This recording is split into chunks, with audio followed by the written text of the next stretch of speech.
What's going on, everybody? John here with the other two of the trio. We want to talk today about ACL prevention, ACL injuries, and something that every fall I feel like creeps up with us. ACL injuries are really prevalent with kind of cutting and multi-directional sports, and so coming to the end of a nice soccer season, I know on my schedule I've had a lot more ACL injuries pop up towards the end of the season. I think Justin and Meg would say the same.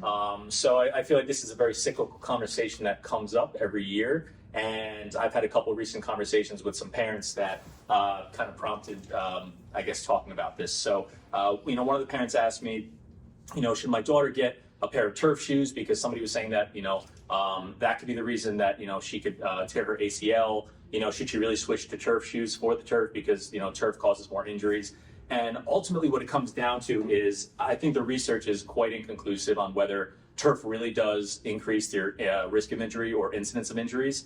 Earlier on in the 2000s, the research did show that first generation and second generation turf caused some issues, but ultimately the take home that I think we want to send to you is that if you're looking for a true return on investment, don't worry about the turf.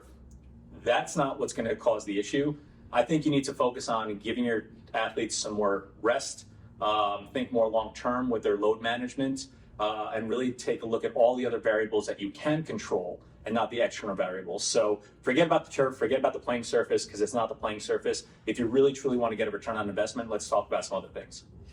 So we talk about rest or sleep, and especially when you're looking at teenage athletes or youth athletes, a lot of times they've got things sort of going on, like burning the candle at both ends. They've got a lot of schoolwork, they've got a lot of practice, then they got to come home, they got homework, and generally, high school tends to start really early in the morning. I mean, I know I see the high school bus go by, and I think it's like 6:30 it passes by my house or whatever. So whatever kids got to get up there, I get up really early in the morning, and I'm just dreading the day where I have to manage to get my kids up to get on that high school bus at 6:30 in the morning.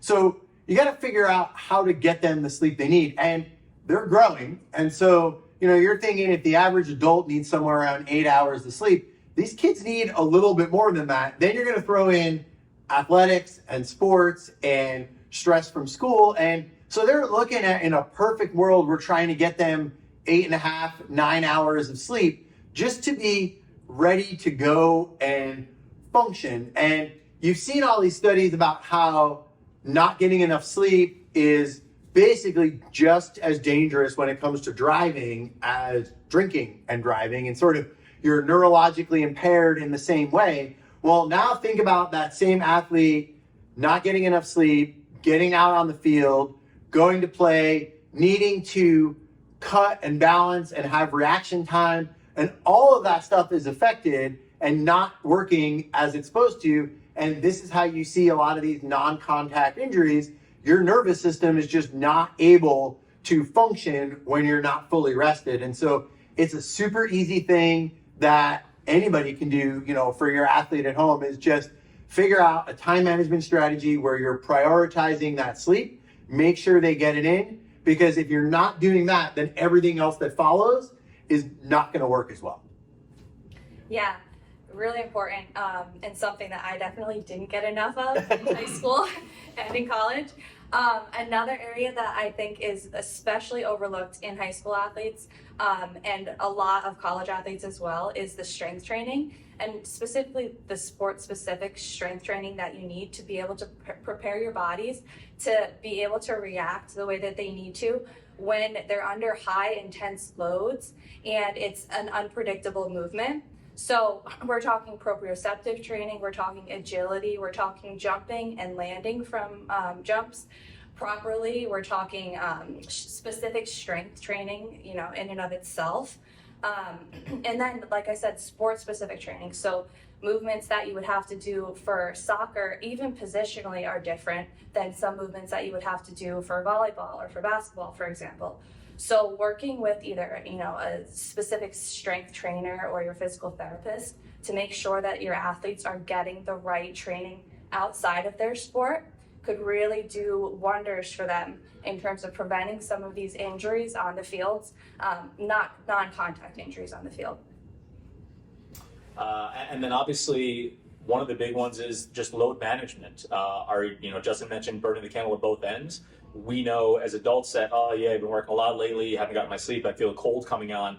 I don't know why we treat colds any differently than injury risks. So, load management, our athletes are going, again, just this fall, I have them, all right, we got our high school practice, and then, I have to go to after school help, and then my parents had to pick me up and I went right to my club training, and we have a tournament this weekend for club, and, we're still in high school playoffs, and it's just around the clock, and then they go from one right into the next. And it's almost like instead of having a little bit of an off season, there's an overlap where, one season starts at the tail end of the previous season and it just continues to roll through. And then they're trying to fit in any kind of winter stuff. And yes, maybe it's a good thing. We want them, years ago, we started recommending that athletes play different sports. Multi-sport athletes were healthier in general. They got more scholarships. I think something like 85-90% of the women's, U.S. national team were multi-sport athletes growing up. And so we don't want the sports specialization to start too early.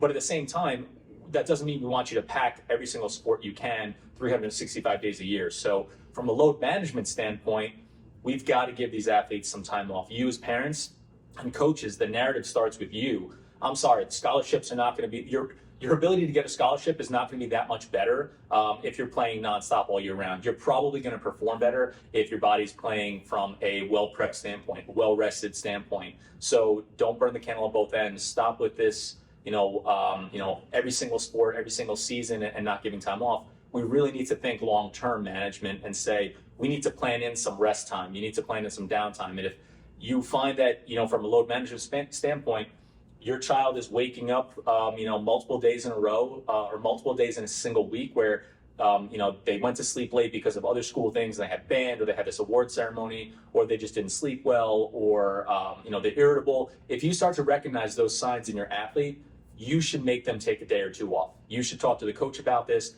but don't just act as if and just send them off, to the practices and to the games without actually taking a look. Is your child or athlete ready to continue to play and participate at the same level? So it really needs to start with the parents to manage the load. And if you see that they need some time off, go with your gut, because they probably do. Yeah. All right. I think last thing, the overall lifestyle, you're Yeah. in school, so.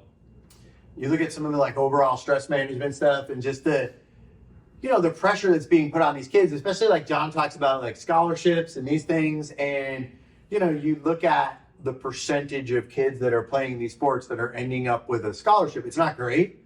Right. And so if they think that's the ultimate goal, that's a lot of stress, not to mention the stress of school and just general teenage youth stress of peers and friends and whatever, all that other annoying stuff that goes on. Relationships, annoying stuff. Yeah, exactly. And you start to throw all that on there, and it all piles up. And we talk a lot with all sorts of athletes about the idea that stress is stress is stress. And so it doesn't matter whether you're stressed from a workout or stressed from school or work or family or anything else.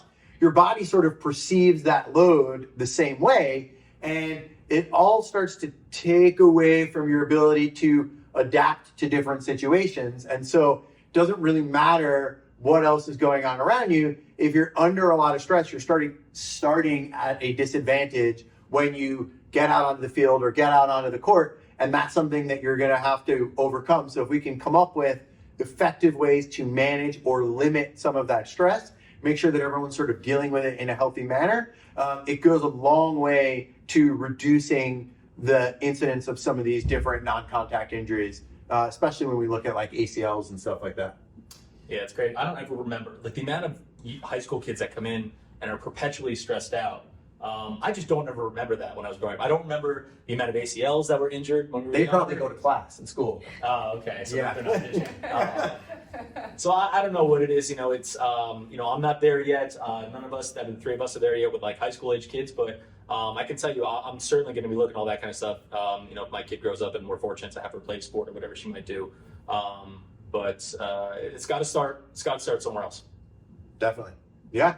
So let's start there. Try and create the conversation around this. And questions, thoughts, definitely go ahead, throw them in the comments below. Make sure to subscribe to the channel for more information. And we'll see you back here next time.